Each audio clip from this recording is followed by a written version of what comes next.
1999, जिसे कभी कभी मिस्टर बियर सेलर या कैलेडॉन लोकल 21 भी कहा जाता है, एक काल्पनिक टीवी शो के बारे में एक क्रीपीपास्ता कहानी है।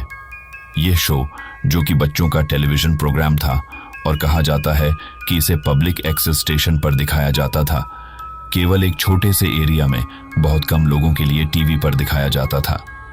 कहानी शो के बंद हो जाने के 10 साल बाद की है, जब मिस्टर बेयर नाम के एक शख्स ने काफी खौफनाक चीजें शुरू की थी। पहले भालू के सूट में एक आदमी, जो bear in the big blue house की पैरोडी थी, और पर्पल टीरेक्स की जगह पर भालू के साथ डायनासोर बार्नी जैसा कुछ था। जैसे जैसे कहानी आगे बढ़ती है, ये पता चलता है कि मिस्टर बियर ने अपने दर्शकों को उन्हें लिखने के लिए आमंत्रित किया, जो नैरेटर ने भी किया। किसी स्टोरी के नए कैरेक्टर की तरह नैरेटर को मिस्टर बियर से मिलने का मौका मिला। लड़के को दिए गए पते पर मिस्टर बियर से मिलने के लिए बुलाया जाता है, लेकिन जब वह अपने पिता के साथ वहां जाता है तो पुलिस उस जगह की तलाशी ले रही होती है। ये पता चला है कि इस शो के आखिरी एपिसोड में मिस्टर बियर द्वारा बच्चों को जिंदा जलाना शामिल था। जैसे ही हमारे नैरेटर को यह पता चला, उसे एहसास हुआ कि अगर वह घर में अकेले या पहले गया होता तो उसके साथ भी यही होता। ये कहानी प्रसिद्ध रूप से एक क्लिफ हैंगर पर समाप्त हुई, जिसमें नैरेटर ने बताया कि उसे एक ईमेल एड्रेस मिला है जो कि मिस्टर बियर का है। दर्शक तब अंधेरे में रह जाता है कि क्या उसने उससे संपर्क किया था और उनकी बातचीत का क्या नतीजा था। 1999 क्रीपीपास्ता, साल है 1999। यह लाइन मुझे मेरी सीनियर किंडरगार्टन क्लास में वापस ले आता है, जब मैं 5 साल का था, जहां हम हर दिन ब्लैक बोर्ड पर डेट पढ़ते थे। साल 1999 मेरे मन में एक दाग के रूप में मौजूद है, हालांकि एक ऐसी याद के रूप में जो भूलने की कोशिश करने पर भी नहीं मिटेगी। 1999 वर्ष था जब मेरा पहला दांत टूटा था, पहली बार प्लेन में सफर करा था, और बदकिस्मती से मेरी बचपन की मासूमियत भी जल्दी खो गई थी। वह एक याद जो मिटने से इनकार करती है। ये सब उस नए या पुराने टीवी से शुरू हुआ। उस समय पोकेमॉन ने स्कूल में क्रेज फैला रखा था। पोकेमॉन कार्ड, गेम, स्टिकर और सबसे बढ़िया टीवी शो। तो बेशक जब भी मैं स्कूल से घर आता, मैं तब तक टीवी से चिपका रहता जब तक कि पोकेमॉन 5 बजे नहीं आ जाता। एक प्रॉब्लम यह थी कि मेरे पापा 5:30 बजे न्यूज देखते थे और पोकेमॉन एपिसोड लगातार आते थे, जिसका मतलब था कि मुझे हर दिन एक एपिसोड छोड़ना पड़ता था, जिस पर मैं बार बार शिकायत करता था। मेरे पापा हर दिन मेरी शिकायत सुनकर थक गए थे, इसीलिए उन्होंने जाकर दूसरा टीवी खरीद लिया। मेरे पापा ने जो टीवी खरीदा था उसे मेरे कमरे में रख दिया। दुर्भाग्य से यह सिर्फ एक पुरानी छोटी बूब ट्यूब थी, जिसमें खरगोश के कान भी थे। इसमें भी सिर्फ 20 चैनल आते थे। इसमें वह चैनल शामिल नहीं है जिस पर पोकेमॉन आता था। हालांकि मुझे याद है कि मुझे इसकी परवाह नहीं थी।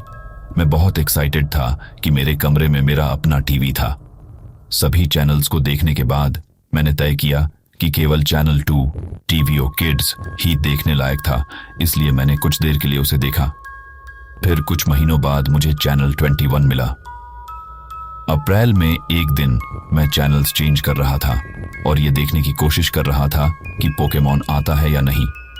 मैंने रिमोट में चैनल 21 दबाया, ये आशा करते हुए कि वहां और भी चैनल होंगे, और मुझे खुशी हुई कि वहां चैनल थे। मेरे पापा भी चौंक गए थे, लेकिन उन्होंने मुझे वह देखने दिया क्योंकि इसमें बच्चों के चैनल्स ही चल रहे हैं।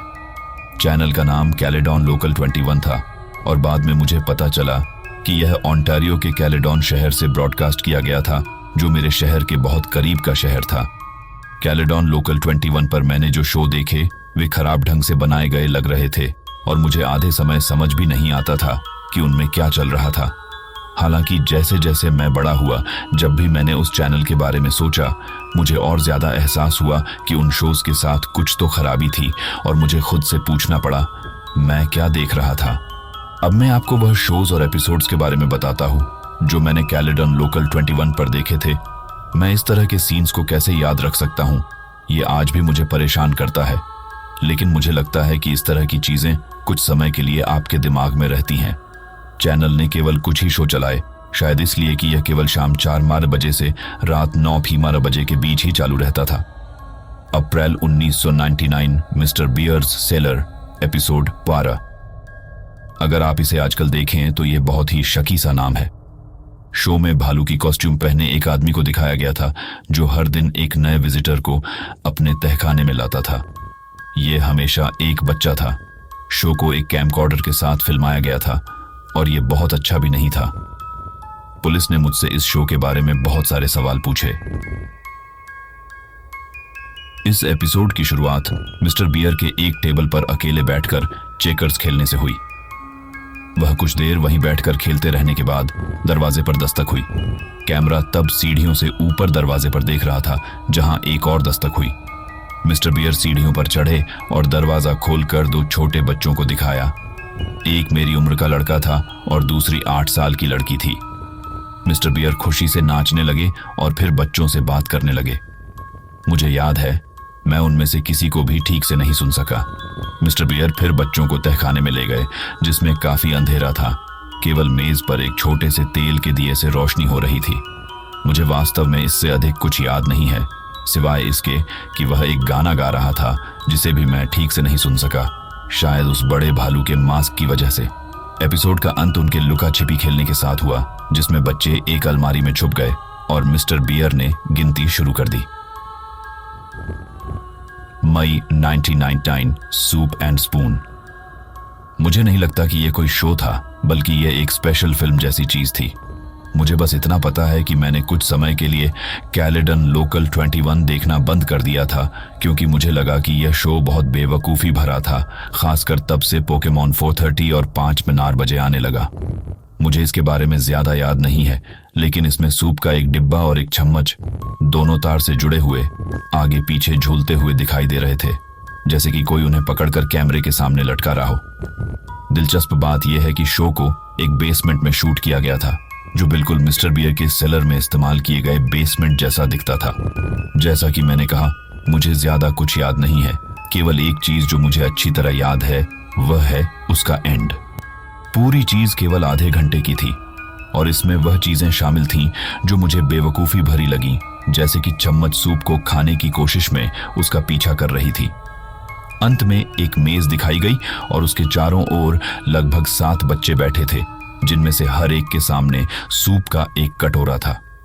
वे बैठे थे और कैमरे की ओर देख रहे थे, लेकिन भ्रमित, लगभग डरे हुए चेहरों के साथ।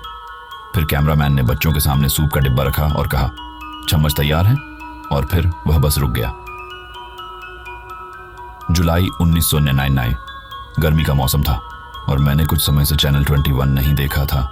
एक दिन जब मैं अपने दोस्त के घर पर सोया और मैंने इसे फिर से देखने का फैसला किया। मेरे दोस्त को उसके 6th बर्थडे के लिए उसके कमरे में एक टीवी मिला था, इसलिए हम बहुत देर तक जागते रहे। हमारे लिए 9:30 बहुत लेट था और टीवी देखते रहे। तभी मुझे चैनल 21 की याद आई और मैंने अपने दोस्त को उसके बारे में बताया। हमने यह देखने का निर्णय लिया कि क्या यह चालू है और हमें आश्चर्य हुआ कि यह चालू था। उन्होंने ब्रॉडकास्टिंग टाइम बदल दिया होगा। Mister bear seller, episode 29। यह एपिसोड मेरे दोस्त और मेरे लिए मजेदार था, मेनली क्योंकि इसमें गाली गलौज था। हालांकि अब जब मैं उस एपिसोड के बारे में सोचता हूं तो मुझे एहसास होता है कि जब इसे फिल्माया गया था तो पक्का इसमें कुछ गलत था। एपिसोड की शुरुआत कैमरे के किनारे से हुई जबकि वह मिस्टर बियर के सामने था जो ऊपर तहखाने के दरवाजे की ओर चल रहा था। इसके बाद कैमरा लगभग 1 सेकंड के लिए बंद हो गया और फिर मिस्टर बियर के सामने आ गया। वहां एक बच्चा भी उससे बात कर रहा था, लेकिन यह बच्चा 11-12 का लग रहा था। वह थोड़ी देर के लिए मिस्टर बियर से बात कर रहा था, लेकिन जब तक बच्चे ने आवाज नहीं उठानी शुरू कर दी मैं ठीक से नहीं सुन सका, फिर से खराब कैमकॉर्डर की वजह से। बच्चा कह रहा था कि कितनी देर हो गई है और उसकी बहन को घर जाना है। बैकग्राउंड में और आवाजें भी सुनाई दे रही थीं। मुझे याद है कि मिस्टर बियर ने से कहा था, बाहर निकलो, मैंने तुम्हें बुलाया भी नहीं, भालू के मुखौटे से दबी हुई गहरी आवाज के साथ। मुझे याद है कि मैं और मेरा दोस्त एक दूसरे को देखकर हंस रहे थे, लेकिन एपिसोड और ज्यादा अजीब हो गया। बच्चा सीढ़ियां चढ़ने लगा और पीछे मुड़कर कहने लगा कि वह पुलिस को बुलाने जा रहा है। मिस्टर बियर उस बच्चे की ओर भागने लगे जिसने चिल्लाना और दौड़ना भी शुरू कर दिया। इसके बाद कैमरा बंद हो गया और एपिसोड का अंत हो गया। कुछ ही देर बाद चैनल स्थिर हो गया